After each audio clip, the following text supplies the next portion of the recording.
Yeah. Good afternoon. I'm Dana Gioia, the director of the Harman Eisner Program in the Arts here at the Aspen Institute, and it's my pleasure to welcome you to one of our arts and culture track sessions, What Happens to Writing in the Age of the Internet?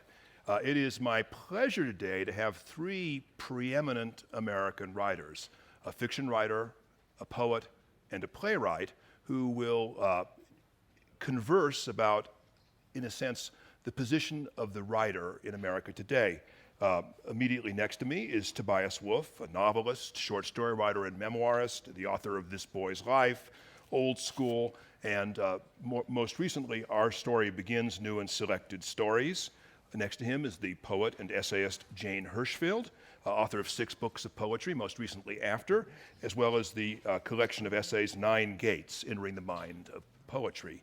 And finally, John Guare, the playwright, the author of The House of Blue Leaves, 6 Degrees of Separation, the librettist for the musical Two Gentlemen of Verona, the winner of the Obies, Tonys. Thank you all for being here today. What we're going to be talking about is something that I think is subtle, is complex, but is fascinating, which is the way that technology affects art. We know this from the history of literature. Before there was writing, literature was oral, which meant that it had to be more or less in verse if anyone was going to remember it.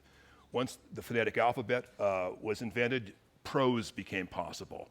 Once mechanical type became possible and people could read uniform type, reading went from something you did out loud to something that was silent, which made the novel possible. Recorded sound changed the history of music. The effects of technology are, I think, often misunderstood. People tend to think of them in sort of binary terms, off and on. One technology usually doesn't replace another. For example, when television came along, it was predicted that radio would die as a medium. Today, people listen to more radio than they did during the golden age of radio. But it changed what radio did. And radio began to do what it could do better than other media, which was speech, talk, and music. Motion pictures changed theater, but it didn't put theater out of business. And what goes on inside of an art form is always as powerful as the cultural changes that are happening around it. And so if we just think of the communication technologies that have been invented in the last 100 years, and this is simply a very partial list: radio, telephones, talking films, television, video recording, tape recording, faxes, computers, internet, smartphones, Kindle, et cetera, they've changed the way that people communicate and people use language. So what we want to talk today is about how the changing technological world around us affects the artist, the art, the audience, and art's place in culture.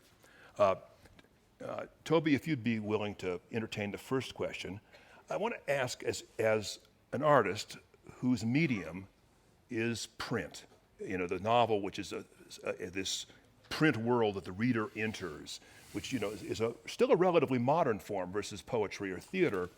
Have you seen changes in your writing career about fiction's place versus other forms of entertainment, other forms of art? And specifically, I think you want to talk about some of the ways perhaps that you think the internet has changed this? Sure. I find it hard to talk about writing without talking about reading. And I remember when I was in my 20s, I took a tour of Chartres Cathedral, and there was an Englishman who gave that tour for decades.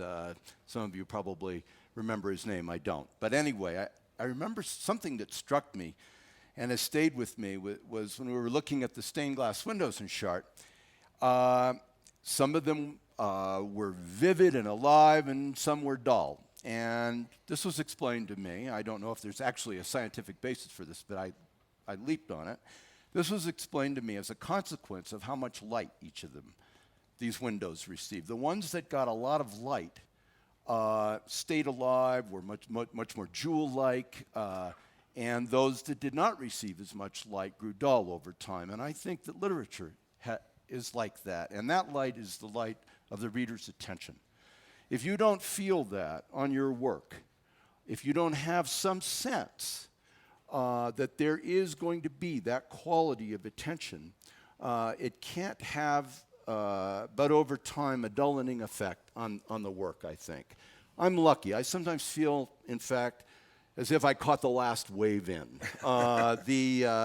Because I am most concerned about what I am worried is the declining quality of attention to literature. It needs silence. It needs a kind of unbusy mind, a mind that can light on something and stay on it for a while, to really reward to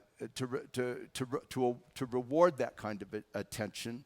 And I am worried that our habits of mind, now encouraged by the kind of relentless novelty, speed, and immediacy of our digital atmosphere, is kind of eviscerating that capacity for sustained, deep attention. And so that's one thing that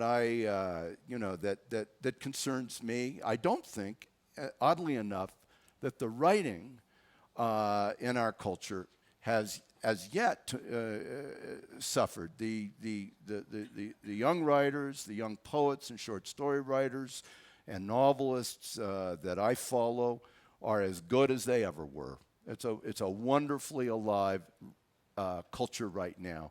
But I try not to worry about the future, because my powers as a prophet have yet to be proven. And as my brother never tires of reminding me, I laughed in his face when he suggested to me that Richard M. Nixon might win the election in 1968. And it's been like that ever since. But it is a concern I have as a writer. It's about the reader in America. Jane, you and I are pretty much contemporaries, and poetry is Much the younger than you. is the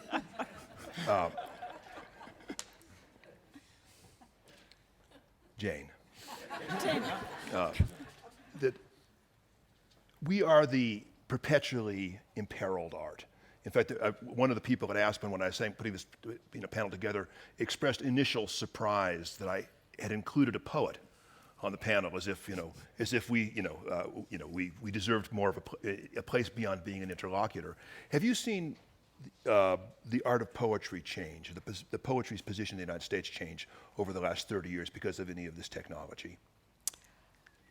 Well, I think it's very hard to sort out poetry from the general quality of attention that Toby was just talking about.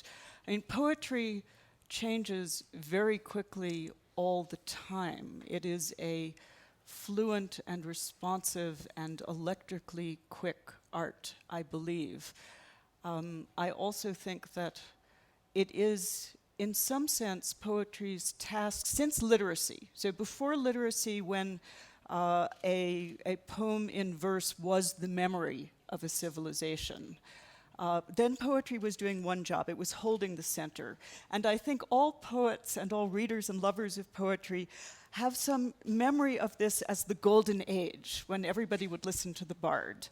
But then literacy came along. There were encyclopedias. There were other ways to hold attention. And since then, I feel that poetry has moved to the task of actually attending to what the mainstream culture neglects.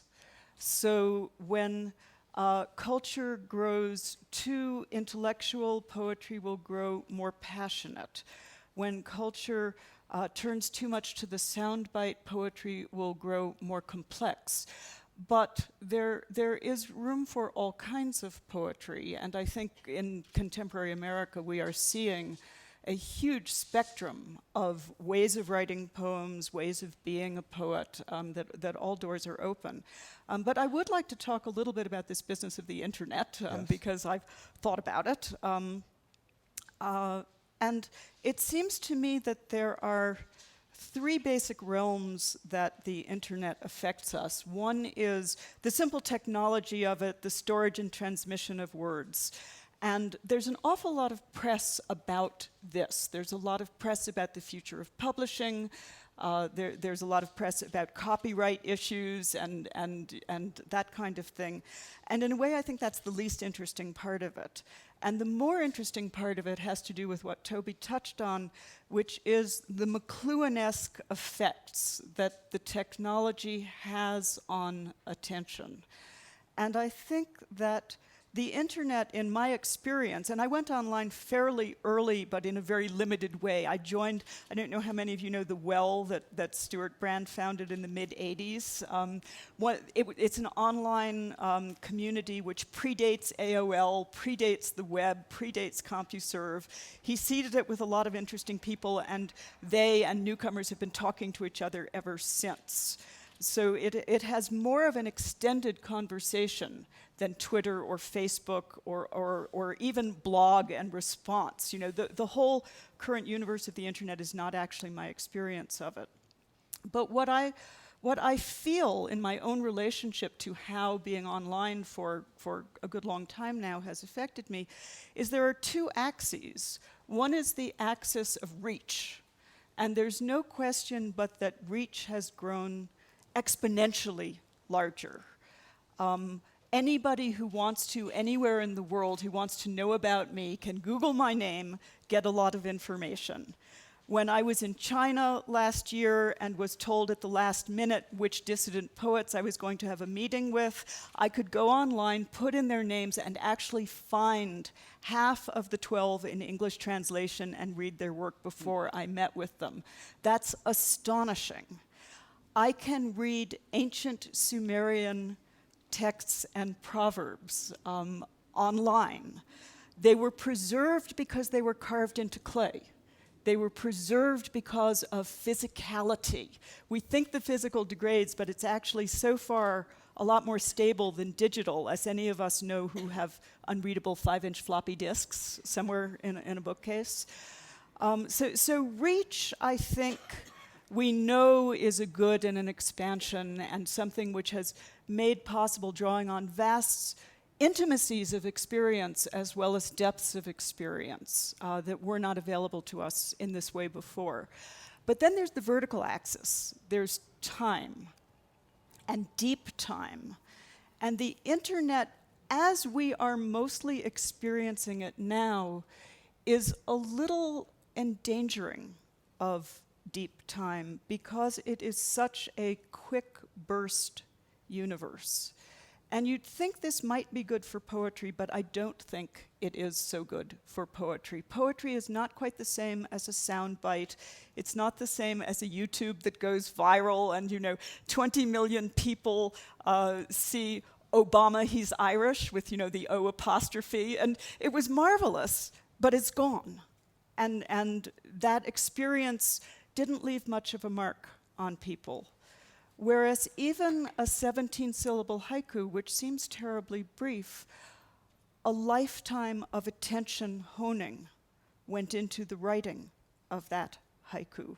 So I'm going to speculate one thing about the future, and then I'll stop talking and let John have a turn at this, which is my speculation, and I don't know that this has that much to do with poetry, but I think we are going to see, almost inevitably, a high YouTube art form develop.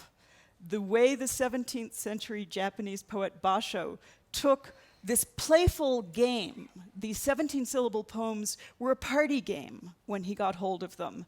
And he took his attention as a poet and a human being and turned it into what might be the most widely practiced form of poetry in the world today. In America, in Japan, in Sweden. The black novelist Richard Wright at the end of his life wrote 2,000 haiku, and they're quite good.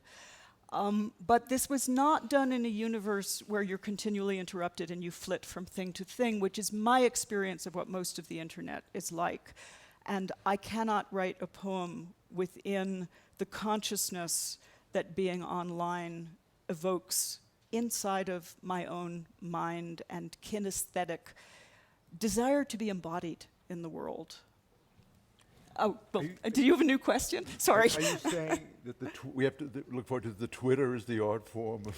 No, not as it currently exists. It's possible somebody might do it, but not yet. Not there yet. What I've been taking with that, it's just about writing in the age of internet. It's more, I find that writers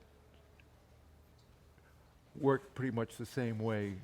It's us alone working. But I think it's the response, what Toby's talking about, the reader, it's the responding to the writing. I mean, I've been at a number of panels yesterday, and at each one, I looked down my row, and during the panel, everybody was on their BlackBerry during it. Nobody was listening. I don't know what they were doing. They were just all, I don't know how many of you are on your BlackBerry. No, but it's they're okay. actually not. And so that to me was fascinating. It made me think of last week I was at the beach. I live out at the beach in Long Island. I love it because I take a 5-mile walk, or 3 to 5 mile walk every day. It's so quiet and great. And I heard this noise. I came on one beach and I came to this guy and he was standing up to his knees in the water. And I heard this voice say, "Yeah, you're my lawyer and you're going to do what I tell you to do, you scumbag." I said, wow. And I said, well, there goes the ocean, there goes my day at the beach, But this guy was almost drowning in a rage on his cell phone. And it made me think about our lack of attention. Plays, when I was a kid, plays came in 3 acts. And even those were shorter. The great play, Schiller's play, Shakespeare, in 5 acts. Where people would go to the theater. Was a social event. You went to the theater for about 3 to 4 hours, as you do to the opera today. And part of the life of going to the theater was who you saw at intermission, your life during intermission, but you wanted to extend it. Now, one of the selling points of a play will be they say, come, let's go see the show. It's only 90 minutes. And you say, oh, great, I'll pay $100 to get out early, yes. And it's that, and I learned this one extraordinary detail that Campbell's Soup and their commercials now makes commercials. I used to do, 30-second commercials. Campbell's Soup now makes their commercials are only 15 seconds because that's the new attention length of an audience is 15 seconds. They can't even take 30 seconds. It's 15 to sell you cream of mushroom soup. And so I'm very, very intrigued by getting audiences, how audiences listen. I know that in the theater in New York, you'll see these rays of light coming at our ability, that's what I wanted to say, our ability to remove ourselves from where we are, that we lose how easy it is today to lose our sense of local self. That no matter where we are, we can be involved with somebody we don't even want to talk to, or a lawyer, or just telling where you hear people walking down the street and saying, yeah, now I'm crossing there's a Starbucks and now the light is red and I'm waiting for the light to change and now I'm crossing through. You follow fascinating things that people are saying online. And it's just recording their lives. Like we all live in these human blogs. For me, I started using a computer in the mid-'80s. My wife had been on it earlier, and I said, I don't want to get near a computer. I don't want to get near a computer. And then what changed my mind was I met these 2 writers who said that they could travel with their work in a computer, and I didn't realize that that suddenly it made your work portable, and that was a revelation that you didn't have to carry a suitcase around with all research work and drafts of things if you were going from one place to another. But I realized early on that the way I work on my computer still is that I write. I have to handwrite. I have to write, and then I put that in the computer, and then I print that out. And I read it, and then I write on that, and then I put those changes in. So I found out that's the biggest change in my way of writing, is that I had this, yin-yang, or whatever you'd call it, pouring from one cocktail shaker, pouring from one glass into another way of writing, that it showed me that it was, for me, my computer is one of the greatest single advance in my life. I remember when I was a kid, like 1948, my father bought, I wanted a ballpoint pen. I saw in Life magazine a new thing called a ballpoint pen. And the wonder of it is why I had to have one. My father said, what do you want a ballpoint pen for? I said, because you can write underwater. He said, "Why do you want to?" I said, "Just come out. You're underwater." And so I can imagine. So I got a Well, that's pen. before you had cell phones to talk to your lawyer. Well, then. that's right. And then I remember I wrote underwater I got my ballpoint pen, and the paper all fell apart. But that's before the ballpoint pen running underwater. Learning how to make my computer and then laptop become personal for me that's the only profound change in my life, and a very meaningful one. And I know that I hate Kindles, I hate Nooks, I hate Kindles, I hate all those things. But the one thing I've learned is you see people coming to Rome. My wife is president of the American Academy in Rome, and a lot of people are traveling there to do work. And there's people will arrive with a couple of books they've read on the plane, and all their research on a Kindle. That to me is good for portability, for nothing else. Toby, you teach in one of the best writing programs in the United States at Stanford University. And have you noticed the generation of young writers that are coming in, that their primary experience with literature differs from, let's say what it was when you were a student? Well, I teach John, if I can just digress for a minute, I couldn't help thinking of John's image of this guy standing in the surf. And it reminded me of a line that you wrote once. You should have seen the Atlantic Ocean the way it used to be. Anyway, to get back to this, it is a problem. I teach a big lecture class every fall to incoming freshmen at Stanford, about 250 of them. And there's no question at all that, and I had taught there, and I have a kind of, good sampling here, because I had also taught at Stanford in the late 70s for a while. And there's no question at all that the students aren't used to the kind of, I think, deep reading, the meditating on texts, to the extent that I think they were when I first taught there. They're very willing. They're very hardworking and curious students, and we try to help them gain this by banning computers from my classroom is one way I do it, and so that they look at me and we talk. We actually have a conversation. An exemplary moment that I've had here was I was attending a panel, and there was it was a very interesting panel. A guy got up and asked a good question and went back and sat down. And while that good question he had asked was being answered really well, he was on his instrument, whatever it was. He wasn't even listening to the answer. And that is the kind of reductio ad absurdum that we are kind of struggling against with our students. The older ones I have, the postgraduate students, are a kind of self-selecting bunch, and they are people who are kind of in the old mold of readers and writers. Technology enters into their work. They use it in their work. They use it for research. It appears in their work in different ways because the world is different, and it would be a strange kind of fiction that didn't reflect that momentous difference. But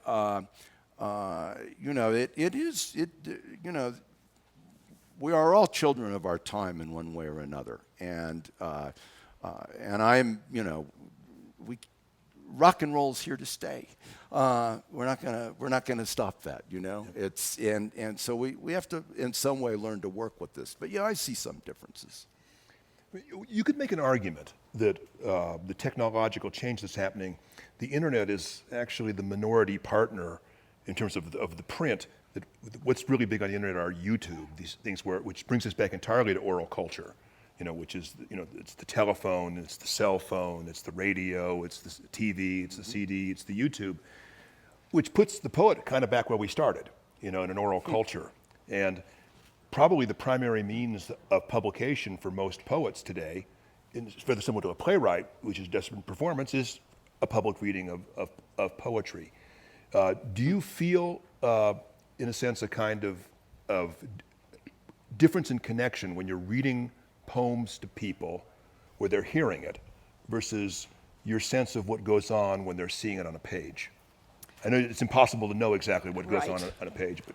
Yeah, my relationship with the poem on the page is individual, private, and personal.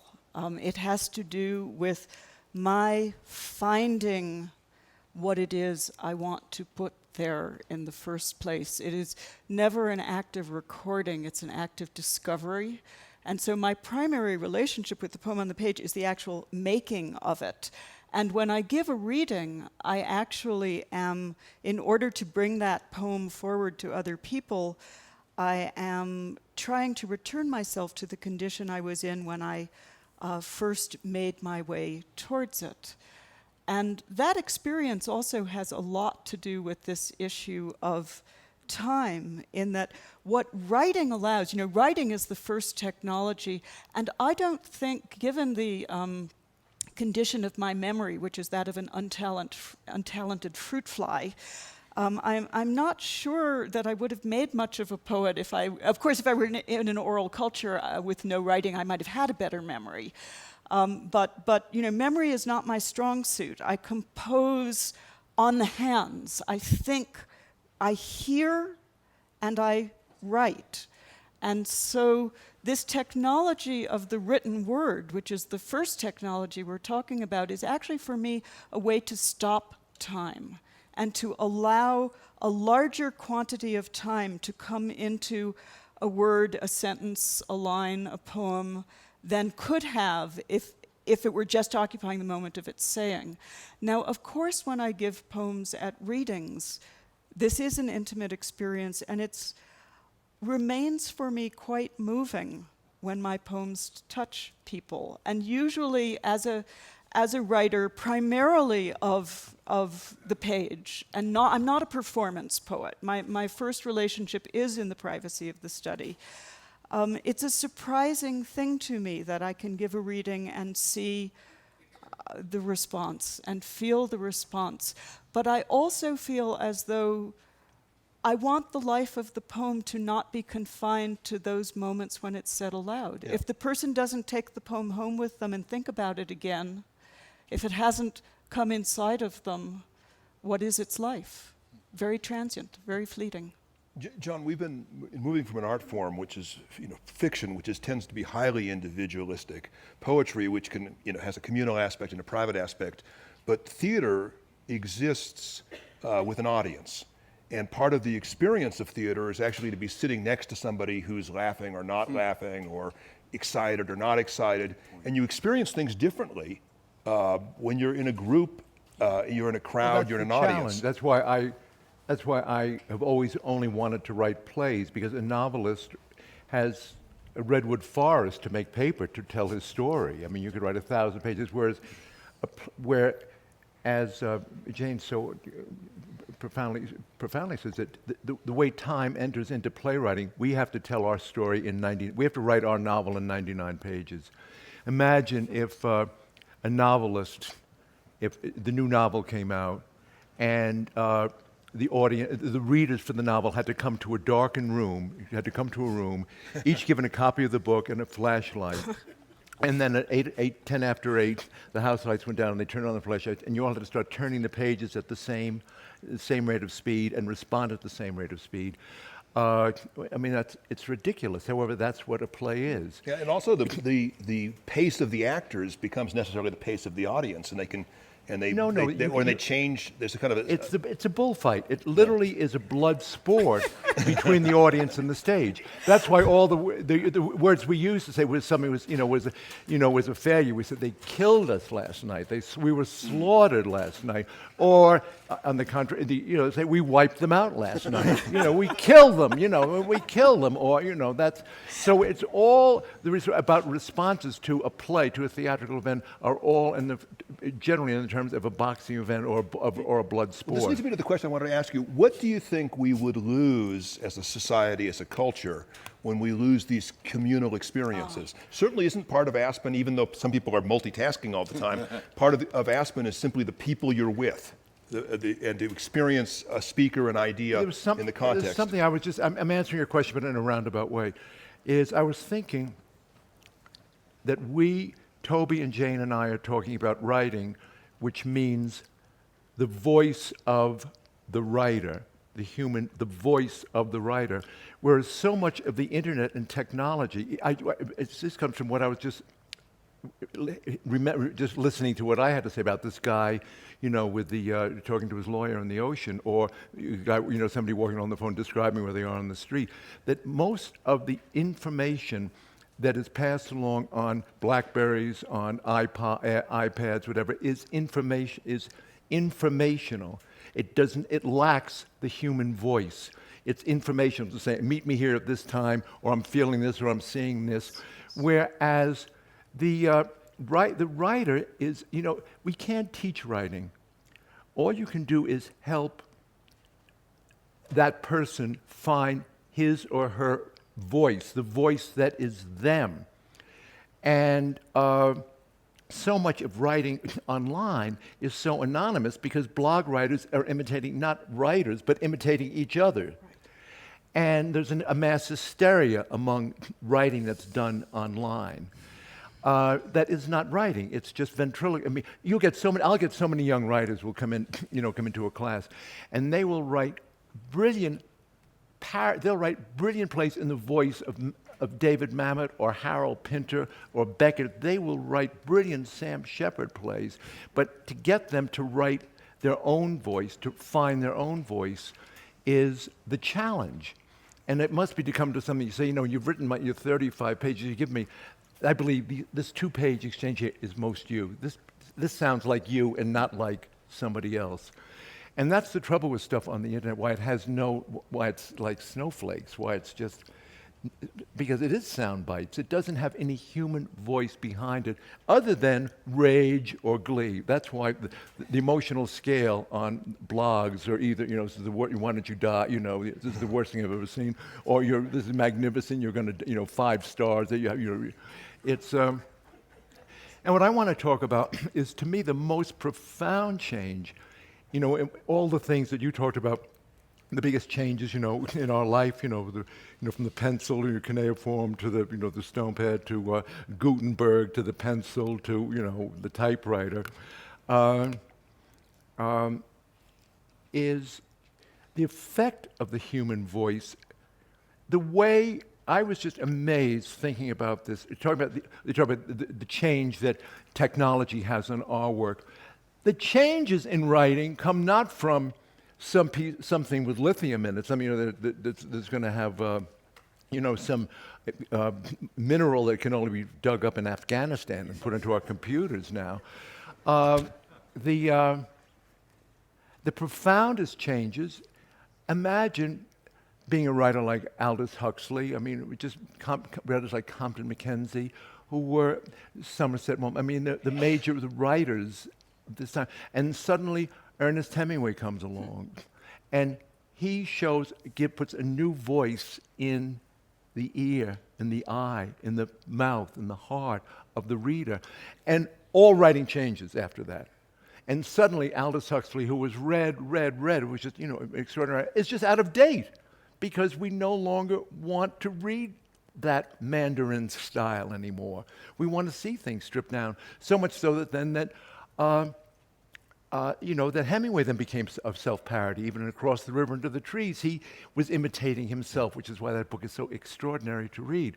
In my life, for me, the biggest technical change in my life was a couple of things. One was when I was about 15 or 16, seeing Tamburlaine the Great by Marlowe, not knowing that you could say those things or do those things on stage. And F. Scott Fitzgerald, I didn't know that crossing the Queensboro Bridge at sunset could be a sacred event. A sacred event. Yes. A sacred event, as much as any of the Catholic stuff that I had to put up with, I had to go to school with. And then hearing the voice of Philip Roth when I first read the short stories of Philip Roth and heard this voice in my ear and read Portner, the obligation that gave to me as a writer, where I had, again, finding one's own voice. The way that when a writer like Tony Kushner came along with Angels in America, it just raised the moral bar. It raised the bar of what the stakes of writing had to be in Angels in America. It brought politics and that which was most profound in our lives today into a field that a group of 1,000 strangers coming together said, yes, I want to hear that. And so that to me is, for me, all the profound changes will come from, they're all gimmicks, they're all informational change. I love having my BlackBerry. I love my BlackBerry because my wife and I are always missing each other here, well, like here I'm at Aspen, where the hell are you? You know, and my wife says, you know, there's something that's a mound by Herbert Baer. I said, it's about 5,000 mounds by Herbert Baer. You know, and we can find each other, but it's about location, it's about information. But for me, what I'm still looking for, and I'll just say one thing, and I'm probably blowing my wad at the end, but I was just, now, yes, forgive me, Toby and Jay, but I was given a little while ago a novel that will come out this winter. It's the galleys of a novel by a very important American novelist. And it's destined to be a big bestseller, a big success. And I read it with curiosity, you know. I read it because I like to know first, and I, you know, was flattered to, you know, to have galleys, to read the author, you know. And I realized I had been reading this book by Javier Marias called Your Face Tomorrow, which is 3 volumes, a 1,200-page Latin novel written just a couple of years ago, that has so changed the way my demands of reading are, plus that and Roberto Bolaño, and they show me how Borges has grown what his children are, that I could not, reading this American naturalistic, brilliant novel was like driving a 1956 Cadillac. It was like it just was a great piece of machinery, but it didn't have it wasn't shocking or violent the way that my reading Your Face Tomorrow or any book by Bolaño, I realized that it's got into my brain and it's done to me what Hemingway did to Aldous Huxley a generation ago.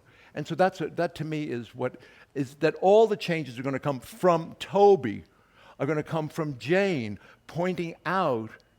I mean, we're talking about, you know, the silence, you know, finding those silences. I've just read a story, a knockout story by Toby Cole. Our story begins, an unpublished story. It's called Nightingale. And it's about a man who was terrified of his son's dreaming. He's never doing anything. And he puts him in this horrible military school. And when he delivers the kid to the military school, he realizes the brochure that it was a complete lie. It bears no resemblance to reality. And he leaves, and he cannot get his son back. And he realizes, I'm simplifying the story profoundly, but it's about a man realizing that he was terrified or frightened or had contempt for his son's dreaming. And that is the place where I feel we all are today, that we even have contempt for our own dreaming, that we have contempt for our own silence, what we do, how we make sacred those areas of silence and how we find those without having to go off to a monastery. I mean, I live in New York City. I like living in New York City. I find it a very peaceful, quiet place. I find it very anonymous and quiet, and I get to the country here and it drives me crazy because there's too much quiet. And I mean that. And how we find those areas of silence within ourselves in which we can respond to all the vibrations of life, to all the information that is out there, the secret information that life is fighting to give us every moment of the day. And that's what I feel about technology. Toby and Jen, I want to ask you each a quick question, and then we'll open it up to questions from the audience. We can't have John take all of your turf away and about American fiction. So from your perspective, do you see anything interesting happening in American fiction right now? Something, it doesn't have to be technologically involved, but is there something that excites you, interests you, depresses you that you'd like to talk about? Well, one thing that I have noted with a lot of joy is the growth of book clubs. And you know, you were talking about theater being a communal experience, and for me, literature itself, the literature of fiction, short stories, novels, is an experience that I enjoy most, not just when I'm reading it, but when I'm talking about it with other people. It's why I keep teaching. I'm lucky. I could have stopped teaching some years ago, but I don't know where else I would where I would go to work expected to talk about books with people, and I love that, and it enlivens my sense of my work, and noticing how people are coming together around fiction to read it and talk about it together, that's a very heartening. Well, let me ask you, you were the first, and I think still the only 21st century, yours was the only 21st century book that entered the NEA's Big Read. It was, the old school. And you visited some of the communities who were reading your book. What was that like? Well, of course, it's very flattering to come into a town where everybody has been reading your book. And then you begin to wonder, well, why aren't they all like that, they had, in Bellingham, Washington, they had this wonderful program called Read and Release, where they were leaving copies of my book in train stations and park benches, and people were supposed to pick it up, and when they read it, they were supposed to leave it somewhere else. And this is the way life should be, I was thinking when I was there. I could get used to this. But it was wonderful to see, obviously, to have people engage with something you've read and to be curious about it and to ask probing questions. And it gave me, obviously, a certain sense of responsibility toward the work as well. I enjoyed, to some extent, I suppose, what John enjoys in the theater and what Jane enjoys in giving a reading, a poetry reading. I couldn't have been happier about it, really. But the idea, again, that's a book club writ large, a whole community reading a book. And I think that was a wonderful initiative of yours, along with the Operation Homecoming, which you got started. I thought that was What's that? Well, this was an idea of Dana's that he invited me to participate in, and I really loved this. It was when veterans were coming back from Iraq and Afghanistan, a number of us writers visited them in their bases as soon as they got back and organized workshops for them to begin to tell their stories and worked with them on their writing about their experiences. And it wasn't just the vets, it was their families as well, the wives and husbands who were left behind, because there were a sizable number of women veterans coming back, especially from Iraq. And I thought that was a tremendous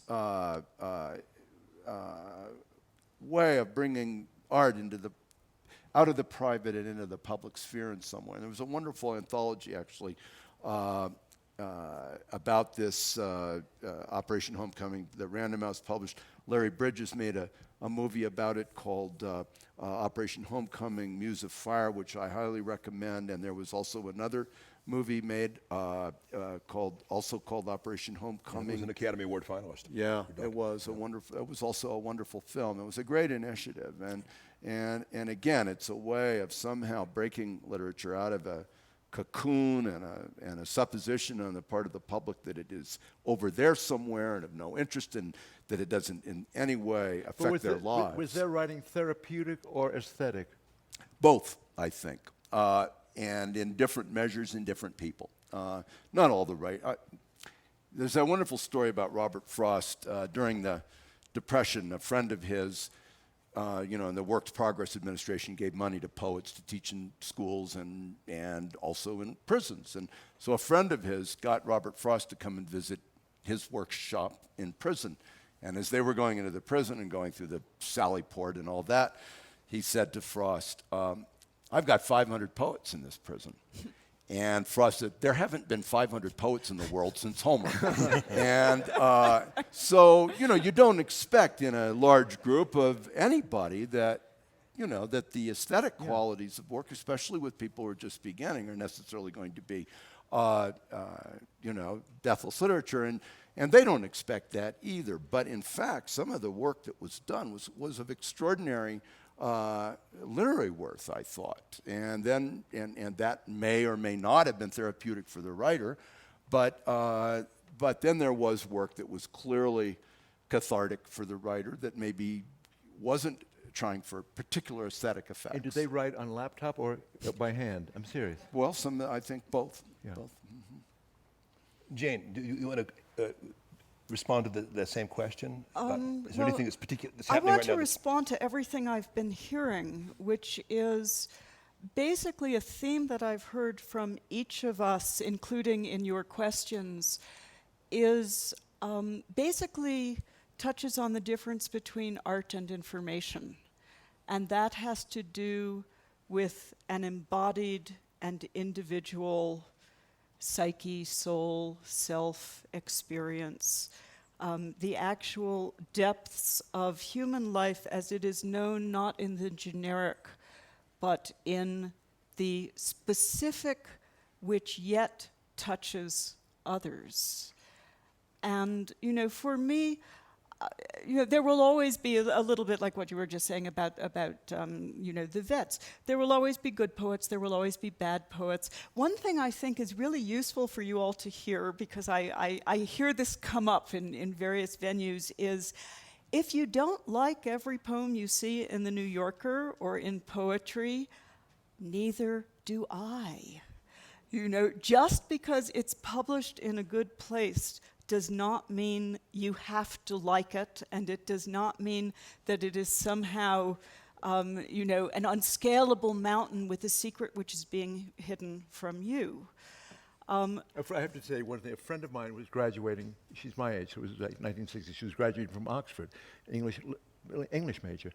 And at the last meeting, before they're all going off to get their degrees, her professor, her beloved professor, said, "Now he said, you're all wonderful. It's great." He said, "I'm just so glad I'm going to read this summer." He said, "Well, he said, I can just confess, I hate Dylan Thomas. I mean, I hate Dylan Thomas." And something had come up, and he just said, "I won't." And she said, "You mean you're allowed to hate Dylan Thomas?" She thought because it was taught that if she didn't like it, the failure was hers. Yeah, and the relationship with poetry is always individual, varies over time, and changes, and you are the judge. And one reason I myself am not so concerned with, what's poetry like now rather than 10 years ago or 30 years ago, is because I don't care too much about fashion. I mean, look at me; it's really clear. This is pretty chic. I don't know. Well, thank you. Yeah, retro chic. But I am just as happy to read Horace and Catullus and Sappho and Wang Wei and Tu Fu as I am to read something. For me, great poems exist outside of time. There is no stronger or more beautiful. I'm sorry I don't have it memorized. Robert Fitzgerald's translation of Catullus's elegy for his dead brother it tears open the heart. Good poems stand outside of time, outside of change, and they hold secrets that are freshly peeled open each time you read them. For me, this is the hallmark of art that works, is you can never actually hold it in your memory. You have to repeat the entire experience. It's like you can't make a soup because you know the name of it. You have to actually cut the onions, cut the potatoes, chop the celery, give it time on the stove, and eat it. And that is the difference between art and information. It lives in us, in the actual moment of our giving ourselves to it. Well, on that note, let's open up the soup of the questions. We have, I think, a microphone on either side. So we just and introduce yourself. When you start the question. I'm Michael Conniff, and I'm a novelist, and I'm actually writing a novel on Facebook. And I'm about 6 months. You mean about Facebook? No, or on Facebook, with fictional characters. And I'm about 13,000 words into it. I've been doing it for about 6 months. It's actually pretty exciting and very challenging. Try to write something in reverse chronological order, for starters. But my question is, I just kind of want to get your reaction to that, because I did it because I'm writing a story that in the present day, that if those characters were living today, looking for each other, they'd be looking for each other on Facebook. And this is really about traditional this panel is about traditional literature. But what about taking something like the iPad and using it as a new medium for multimedia, for different different forms of expression. What do you all think of Well, I that? think how does the medium change the content? I think what we're talking about is what the soul It totally of it is. changes the content, actually, because of the nature of the story as it would unfold on Facebook is far different from the nature of the story You as it see, would I'm an old fart. I've never opened Facebook. I don't know what. I mean, I've But never. didn't Dickens write serially, published in magazines, so it came out over But time? he wrote linearly, and this is not linear. Is So it hyperlinked, so people navigate their own way through it? people can treat it just like they would any other Facebook page. But you Listen to say, Facebook you say page. it's written in reverse chronological order. That's Facebook, yeah. That's the nature of Facebook. Well, it's also the nature of some books. For example, Martin Amis's Time Zero But those are kind of is unusual. a book that every sentence regresses or Harold. in relation to the sentence Right. that you just read. Right. It's an astonishing book. I mean, because it treats the experience of Auschwitz, and there are these scenes in there of people taking people out of the camp, out of the ovens, out of the camps. It reverses the whole, and to read it is to experience that phenomenon in a way you never have before. But it didn't need a new technology to do it. And again, whatever. I want to agree with your premise that there will be new art forms which are made possible by the new technologies. There's already, there's this thing called the VOOC, and the VOOC has text, but also you can click on a link and see video or hear a reading. And that is different and new, and we don't know what it's going to become yet because it's too new and we haven't seen But it I think what you bring up, what's very fascinating, what you bring up is about the way in the deconstructionist world that we live in, we no longer want to be the passive reader. We want to participate in its creation. And an early aspect of that is Nabokov's Pale Fire, where the story is in the footnotes of the story, the poem that's being read. That you have to piece together the story from the clues that Nabokov leaves in his. But with all these, I've been fascinated by this new spate of books like Jane Austen and the Zombies, Pride and Prejudice and the Zombies, because or Abraham Lincoln, Zombie Hunter, and they say it's a way to get young people into literature, to say, okay, we'll give them Jane Austen, but then we'll add zombies too. Or get them into American history, and we'll show that Lincoln just didn't free the slaves. So yesterday, he also fought zombies. And I think that it gives a different relationship of the reader into as if they are. It makes them conspirators in the collaboration of the book. And I think, so I applaud with what you're doing. But I think what you're going to do is your book will succeed on how, no matter what the technology is, on the uniqueness of your voice. There's a question. We have a question up here. Microphone's coming. Tony DeBrule, I just wondered, what do you think the lack of letter writing effect is going to have on literature, plays, poetry? Well, there was a cartoon in the New Yorker a number of years ago that said they would publish the message units of Igor Stravinsky. Right. Yes. Thank you. Yes, so we're losing a whole... Absolutely. Because I've spent the last several years, so is my sister, in going through all the family letters which go back to 1845. And they describe events from a personal perspective, and it's not just what you would do on the internet. At least it certainly isn't what I would do on the internet. You're absolutely right. It's an archivist's nightmare what's happened. To sit down with the letters of Byron, with Flannery O'Connor's letters, The Habit of Being, is Robert Lowland, Elizabeth Fisher. Yes, Bishop, those amazing letters. That's not going to happen again. It's over. I don't know any writer who writes really long letters of that kind. As recently as 20 years ago, 15 years ago, I had friends that I have saved the letters from. I have I had a wonderful correspondence, say, with Richard Ford for years. That's over.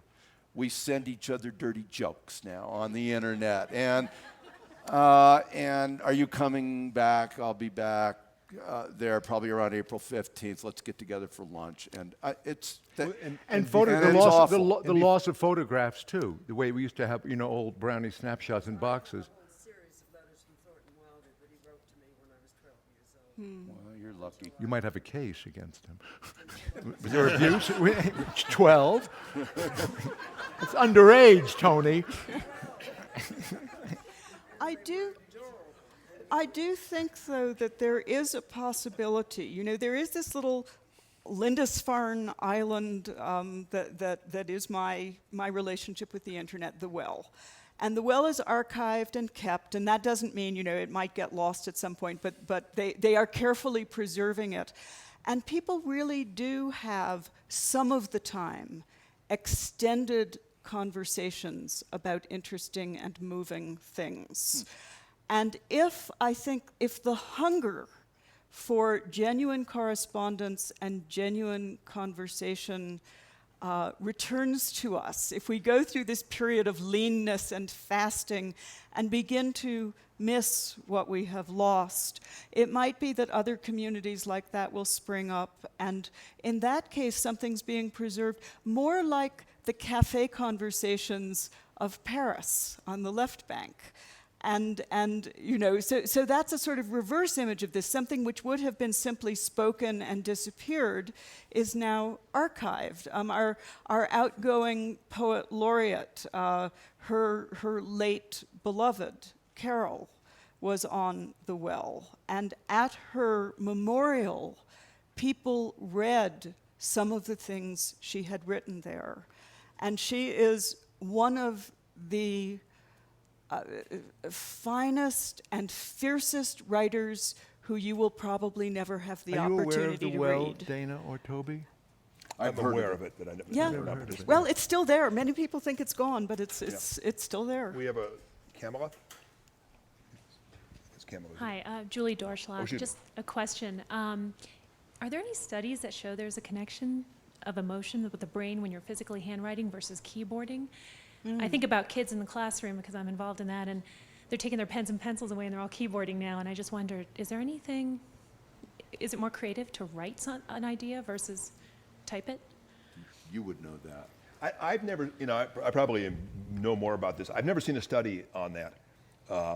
You know, so it's you know, it's hard to say. There's a lot of studies about attention span, reading, you know, on screen versus on page.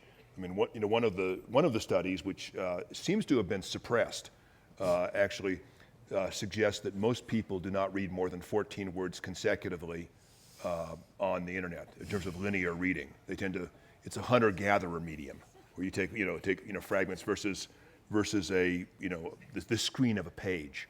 But I've never, you know, it's an interesting thing, which is how does your physical body's participation in something? It's harder to doodle on a keyboard. Mark Twain was the first writer to use a typewriter to write. You know, what's interesting is that the introduction of the typewriter, the first generation to be trained on the typewriter was the first generation that began to write free verse on a broad scale. So there was clearly something about being able to more or less predict the way printed language looked on printed pages versus written language, which, you know, if you go all the way back to the Middle Ages, tends to be spoken to be articulated. So that there does seem to be these sort of subtle changes that are only emerge when you have the digital natives reach adulthood. Dana, just something that Toby had mentioned earlier before. He said that NEA had done a study on, is there declining readership? Yes. I wish you could talk about readership. The National Endowment for the Arts conducts the largest arts participation study in the world. We've had huge sample bases for 3 decades, about 17,000 households, which is about 10 to 20 times the size of a New York Times poll or whatever. It's the year after the census. It's the population perfectly duplicates the U.S. population at that moment. So it's highly reliable data. All forms, in the current one, all forms of arts participation in the United States have declined, but reading was really quite precipitous. But this has a happy story, a happy ending, is that reading had gone to a point where the United States was now divided into 2 camps in terms of adults. Half didn't read, really a book at all in the year, and the other half read.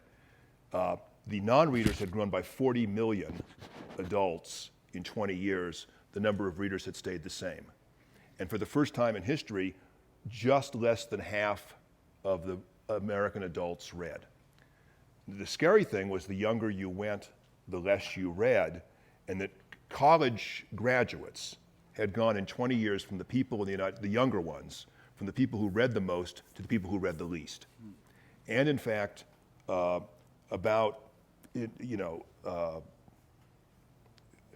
depends on the number, about 14% of college graduates were actually functionally illiterate. They were below basic literacy. And so we had this thing. Now, the good news is that we made an issue of it, got millions of people concerned. We created the Big Read, and after 28 years of unbroken decline, the trend reversed itself, which says that cultural problems are solvable if there is a large investment of intelligence and resources to doing it.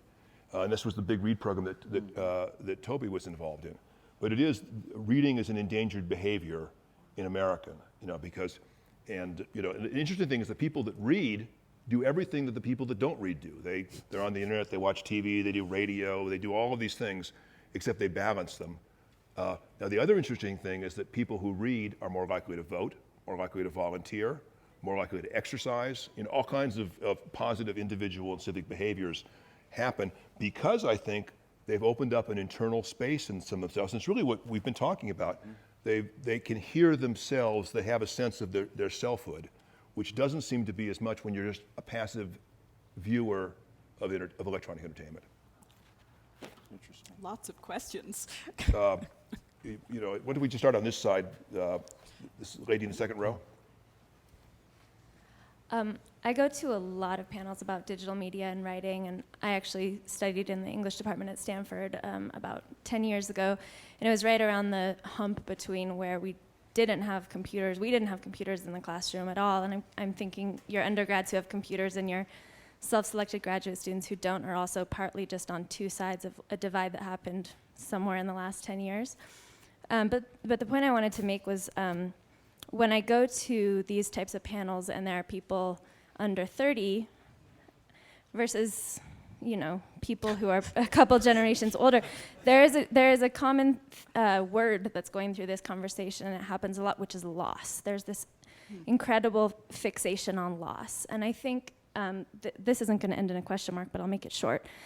All I wanted to say is I think it's kind of possibly as damaging. The fear of the internet damaging writing is one thing, but I think there's the possibility that kids who are coming up now, hearing you don't have the opportunity to know what it used to be like, is not a very empowering way to get kids to feel like they could be the next Hemingway or Junot Diaz or Jonathan Safran Foer or those type of people. So I just think it's a good thing to be aware of. Have we been that rueful? Have we been that rueful? Yes. Yeah, actually, I think so. I do. I think that, I agree. I'm not a big Facebook fan. I'm not a big user of a lot of those tools. And I also worry about the future of I'm a writer and I write, for print as well, and I'm worried about that future. But I think it's a little dangerous, or it's easy not to notice how much we're focusing on loss. Listen, I'm the oldest fart of them all here, and all I can do is tell from my experience, but I think what Toby says is rock and roll is here to stay. And I think what's interesting is that already there's a new generation, the kids who bought Harry Potter and the Stephanie Meyer's books, which are probably the last books that will be published before they're online, where the kids had to bought millions of books because they weren't online. Now, the next line will be people who will be purely learning from online. And now in the classrooms, there are kids who are what they call blended learning, where textbooks only belong to the teachers who pass them out in classes, and everything else is done with kids online. The future is something that we can't predict at all. We're just telling what it's like and I think the future is thrilling to say, because we don't know what it's going to. I didn't know that the typewriting was involved in free verse. But we don't know what it's going to come from. All we can do is talk. I don't think if we fail, if we're judging the past and saying we had it great and you guys have it all shit. That's not the thing at all. I have never in my life deplored to my students the technology which is so natural to them. It would be silly to do that. Mostly I don't do it because I hate the sound of myself when I deplore things. And it makes me feel even older than I am when I do that. And so, and it's useless to do that anyway. The reason that I have asked my students, my 250 freshmen, to let go of their computers while I'm lecturing to them is because I want them to look at me, and I want to see their faces. It really makes a difference.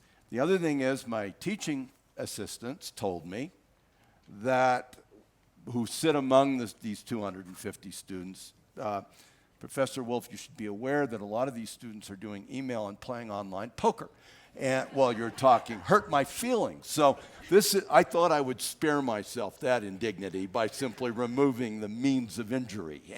And so, but their work definitely improved in sections. They had much more to say about the readings after the computers went out. I said, you can always write, if there's a point that you want to record, just write it down and put it in your computer later. But mainly I want you to just listen, and then I open up for argument, and I get much more in the way of lively response.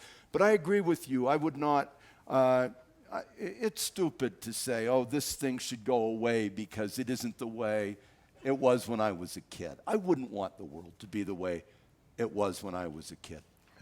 We have time for one more question. You want to, back here can. Wait for the mic.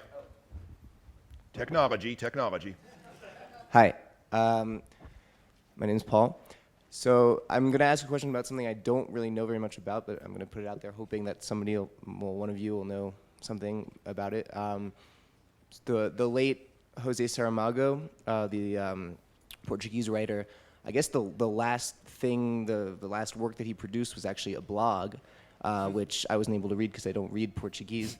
But, and as far as I understand, I think it had more of like a political bent and talked a lot about the Catholic Church and things like that. And so, first of all, I don't know if any of you know about it or were able to follow it. Again, that's informational. It was his expressing an opinion about, it was an informational, it wasn't an aesthetic, it was not the same voice as the man who wrote Blindness. It's the personal, another voice of Saramago, the telephone voice of Saramago talking to a friend about deploring a situation, deploring a current political situation in Portugal, as I understand it. Yeah. Well, the other interesting thing about that, I'm not sure if this is true in the United States, but I live in France, and recently they published a book translated into French of the blog. So the blog became a book, which I mean usually you think about it happening in the other way. So now, and I guess because it was Saramago, they figured, well, we should publish this as a book and make it available to people who don't read Portuguese. So I haven't read it yet. I haven't bought it. But I think one of the things you're talking about, and this is when people say that the book will go away, I think what we're seeing is essentially a culture with multiple platforms. Some people will want a Kindle, some people want a paperback, some people want a hardback, some people want books on tape, and so that these things all, they coexist, and I think they reinforce each other rather than eliminate each other. I think Saramago's blog is akin to us reading books of people's letters. But the reason we want to read their letters is because we've read what made us become interested in them in the first place. One thing that I like to remember in response to the last question as well is I find it, so people have been bemoaning what might happen to us with the computer at least since Sven Burkert's published the Gutenberg Elegies. And I love to remember Plato was against the written word. Plato lived at the pivot point between oral culture and literate culture. So pretty much at exactly the same point we're at now. And he said, people will no longer have conversations, their memories will degrade, this is going to be really bad for civilization. And what we have discovered is, in one sense he was right, memory has definitely degraded, and in another sense, nothing was lost. All of the strengths of oral memory have been retained in poetry and to some extent in film and certainly in plays. And meanwhile, a great deal was added that could not be imagined at that point. All of the subtlety and nuance that writing made possible, and conversation, dialogue, implied dialogue were not lost. Yeats said, rhetoric is the argument you have with others, Poetry is the argument you have with yourself. As far as I know, we are still in conversation with ourselves when we write. And so I think I try to say, don't worry so much. Something in 200 or 300 years, we will actually know the full effects of this transition. We can't know them now. I hope it will be an addition. I hope we will all be here to see it. And all we old fogies have been doing is pleading for, there's the slow food movement. I plead for the slow thought movement. Well, thank you. Could I just read one? I'd love to read a poem of Jane's, if I may. It's called Vilnius. For a long time, I keep the guidebooks out on the table. In the morning, drinking coffee, I see the spines. St. Petersburg, Vilnius, Vienna. Choices pondered, but not finally taken. Behind them, sometimes behind thick fog, the mountain. If you lived higher up on the mountain, I find myself thinking, what you would see is, more of everything else, but not the mountain. And I think that's what we're trying to, is how we keep our eye on the main thing. Thank you, John Guare. Thank you, Jane Hirshfield. Thank you, Tobias Wolff. We'll see you all here in 200 years. Great.